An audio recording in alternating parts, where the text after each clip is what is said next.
तक बाहर नहीं निकला है उससे। मां की गोद छोड़ी छोड़ी बहिना की राखी आज, रोशनी का साथ ही पतंगा छोड़ गया है।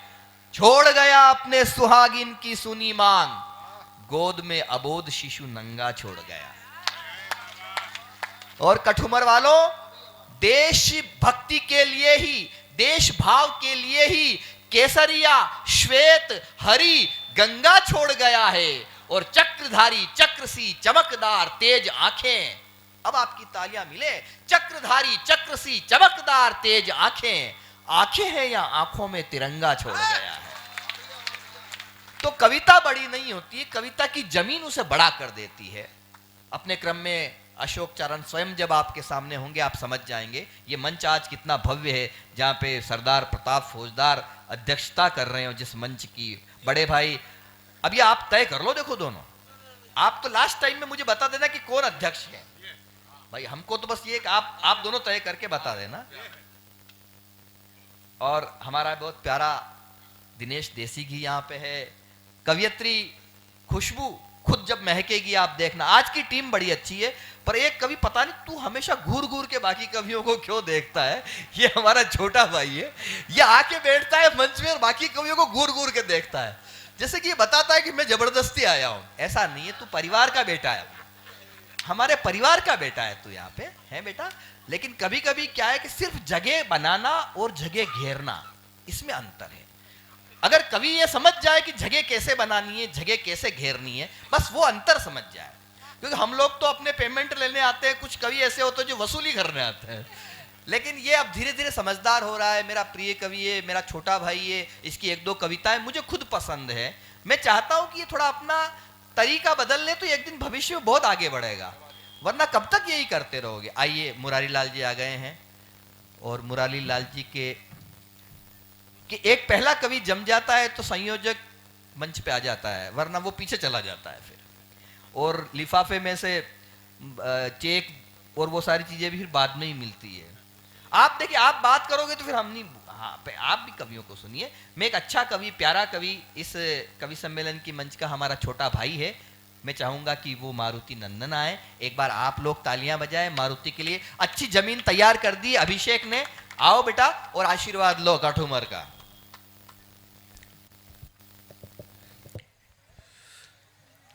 मैं आप सभी का अभिवादन करता हूं,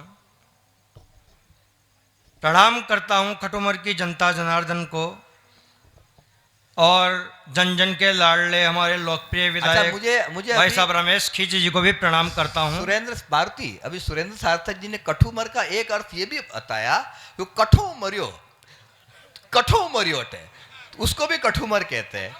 ऐसा कुछ है, भाव क्या है ऐसा कुछ भाव शायद था, कठो मरियो। बाकी विधायक जी बता देंगे, जो क्योंकि वो तो यहाँ के मिट्टी पकड़ पहलवान है। जरा एक बार मारुति के लिए तालियां बजाइए, अब शुरू होना चाहता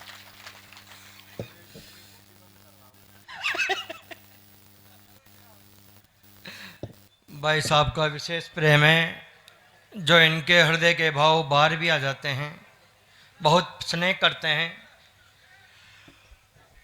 लीजिए, अभी अभिषेक भैया ने जिस प्रकार का माहौल बनाया, मैं भी उसी धारा में कविता पढ़ता हूं। लेकिन 2 मिनट आपके, मेरी एक कविता है गधा, हास्य की एक कविता है गधा। क्या विषय भी इतना अच्छा रखा है।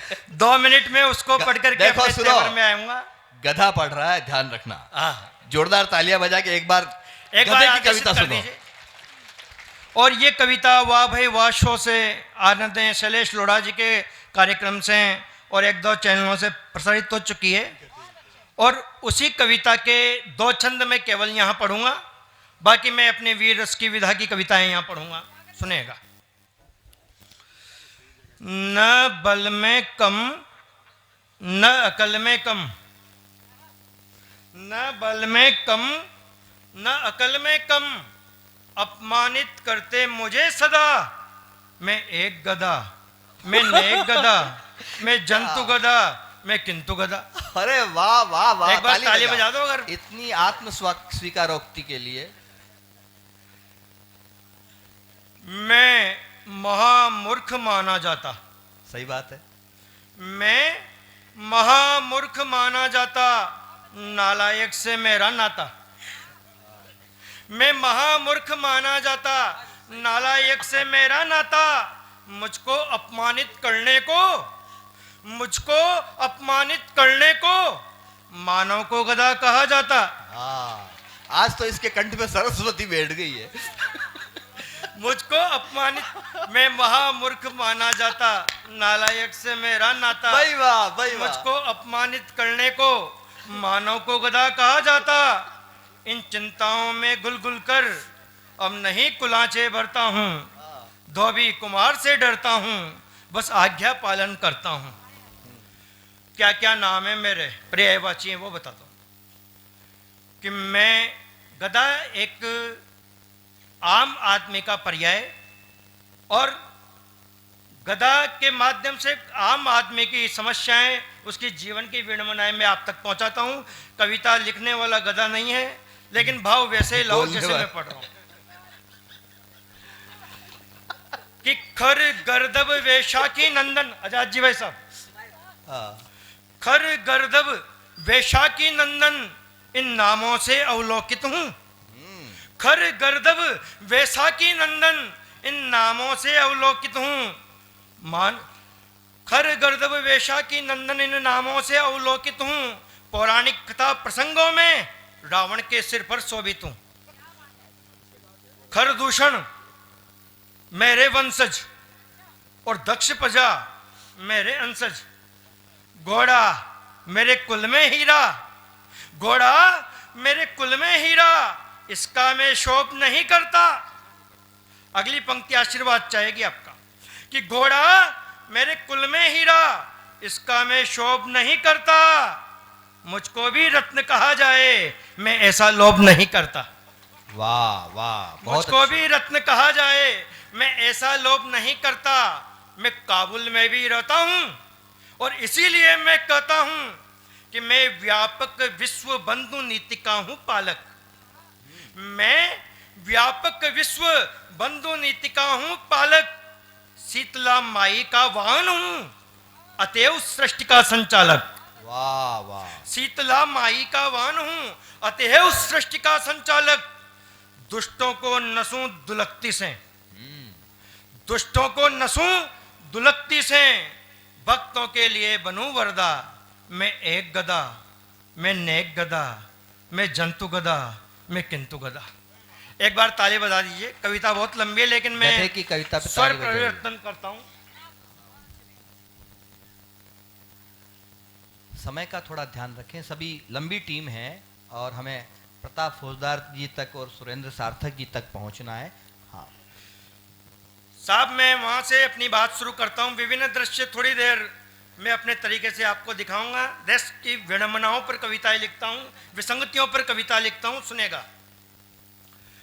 कश्मीर से धारा 370 हटी साहब। धारा 370 हटने के बाद एक कवि की क्या सोच हो सकती है, वहां क्या माहौल होना चाहिए, मैं उस विषय पर थोड़ी देर पढ़ता हूं, सुनेगा। कि अब घाटी के लाल चौक में जनगण मन का स्वर होगा। अब घाटी के लाल चौक में जनगण मन का स्वर होगा। विस्थापित कश्मीरी पंडितों के सपनों का घर होगा। अब घाटी के लाल चौक में जनगण मन का स्वर होगा। विस्थापित कश्मीरी पंडितों के सपनों का घर होगा। दुनिया भर की सारी खुशियों से आंगन भर जाएगा। आने वाला कल जीवन में नया सवेरा लाएगा। और घाटी में दहशतगर्दों के भय को दूर भगाएंगे। घाटी में दहशतगर्दों के स्वागत है। भय को दूर भगाएंगे। बिराजी। और कश्मीर के लाल चौक में वंदे मातरम गाएंगे। कश्मीर के लाल चौक में वंदे मातरम गाएंगे। कश्मीर के लाल चौक में वंदे मातरम गाएंगे। साहब, नारी का होता चीरहरण तो देश वहां पर मौन खड़ा।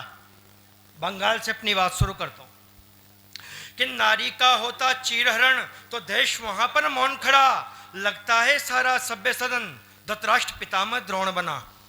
नारी का होता चीरहरण तो देश वहां पर मौन खड़ा, लगता है सारा सभ्य सदन धृतराष्ट्र पितामह द्रोण बना।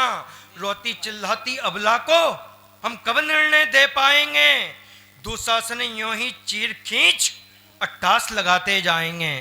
दुशासन यूं ही चीर खींच 28 लगाते जाएंगे। जब मैं बंगाल देखता हूं तो रोती है मेरी आंखें, जब मैं बंगाल देखता हूं तो रोती है मेरी आंखें। मानवता होती शर्मसार, लज्जा की होती दो फांकें। जब मैं बंगाल देखता हूं तो रोती है मेरी आंखें, मानवता होती शर्मसार, लज्जा की होती दो फांकें। तो भारत में बढ़ते दुष्कर्मों पर, भारत में बढ़ते दुष्कर्मों पर हे राष्ट्र प्रमुख अब ध्यान धरो। भारत में बढ़ते दुष्कर्मों पर हे राष्ट्र प्रमुख अब ध्यान धरो। इन अधम नराधम नीचों को दे मृत्यु दंड निष्प्राण करो। इन अधम नराधम नीचों को दे मृत्यु दंड निष्प्राण करो। इन अधम नराधम नीचों को दे मृत्यु दंड निष्प्राण करो। सब एक व्यक्ति है देश में जो बार बार सनातन को गाली देने का प्रयास करता है। मेरी 4 पंक्तियां उसकी नींद में खलल डालते सुनेगा कि परशुराम के पर से जागो, धारों की गति तीक्ष्ण करो।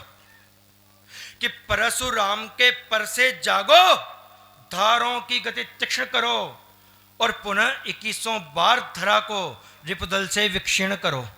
कि परशुराम के पर से जागो, धारों की गति तीक्ष्ण करो, और पुनः 2100 बार धरा को रिपुदल से विक्षीर्ण करो। और ऐसा क्रोध भरो तन में कि आतंकी डगमग डोले। अरे ऐसा क्रोध भरो तन में कि आतंकी डगमग डोले। और हैदराबाद में ओवैसी भी भारत मां की जय बोले। हैदराबाद में ओवैसी भी भारत मां की जय बोले। साहब, हमने चंद्रयान भेजा चंद्रलोक में। 4 पंक्तियां हमारे वैज्ञानिकों के सम्मान में पढ़ देता हूं। आखिरी 4 पंक्तियों पे तालियों के साथ विदा कीजिए। अंतिम 4 पंक्तियां कि मैं अभिनंदन करता हूं इसरो की कड़ी तपस्या को। वाह, क्या बात है। मैं अभिनंदन करता हूं इसरो की कड़ी तपस्या को, अंतरिक्ष में जाकर परचम लहराने की इच्छा को। मैं अभिनंदन करता हूं इसरो की कड़ी तपस्या को, अंतरिक्ष में जाकर परचम लहराने की इच्छा को। हमने अपना दमखम पूरी दुनिया को दिखलाया है। अरे हमने अपना दमखम पूरी दुनिया को दिखलाया है। और चंद्रयान के साथ तिरंगा चंद्रलोक पहराया है। चंद्रयान के साथ तिरंगा चंद्रलोक पहराया है। जय हिंद, जय भारत मां। वाह वाह, बहुत अच्छे। मारुति नंदन जयपुर से हमारे बीच में थे। एक बार उनके लिए तालियां बजाइए। उन्होंने बहुत पराक्रम से कविता पाठ किया। गधे की कविता बहुत अच्छी कविता है बेटा। आइए मैं एक ऐसे कवि को, ये तो इसने जल्दी कविता खत्म कर दी, वरना मैंने तो मारुति नंदन को घंटे घंटे तक कविता सुनाते देखा हुआ है। एक कवि ने इतनी लंबी कविता सुनाई, इतनी लंबी कविता सुनाई, सामने बैठा एक श्रोता वीर गति को प्राप्त हो गया। फाइल निपट गई। उस कवि पे बकायदा हत्या का मुकदमा चला, मामला कोर्ट में पहुंचा। जज साहब ने कहा, हे कवि, तुम्हारी कविता सुनकर एक श्रोता के प्राण पखेरु उड़ गए, तुम्हें फांसी की सजा दी जाती है। तुम्हारी कोई आखिरी इच्छा हो तो बताओ। कवि बोला, जज साहब, मैं वही कविता आपको सुनाना चाहता हूं। तो यहां ऐसा कोई कवि नहीं है, लेकिन मारुति नंदन की अच्छी कविता सुन के आपको दिमाग पे थोड़ा लोड लेना पड़ा था। अब मैं जिस कवि को बुला रहा हूं, इसको सुनते हुए आपको लोड लेने की बिल्कुल जरूरत नहीं, क्योंकि अगले ने लिखने में नहीं लगाया दिमाग, वो भी तब लगाए जबकि हो। मारुति के आने के बाद मेरी भी जुबान लड़खड़ाने लग गई है। कई बार क्या होता, संक्रमण भी होता है चीजों का। लेकिन होशियार बहुत अच्छा है ये कवि, इतना होशियार है, इतना मिट्टी पकड़ पहलवान है, ये गोबर सूंघ कर भैंस की उम्र बता देता है। इस कवि का नाम होता है अर्जुन अल्हड़। एक बार जोरदार तालियां अर्जुन अल्हड़ के लिए बजाओ। शानदार शानदार। कल मुंबई में इसने जो मैराथन काव्य पाठ किया, 2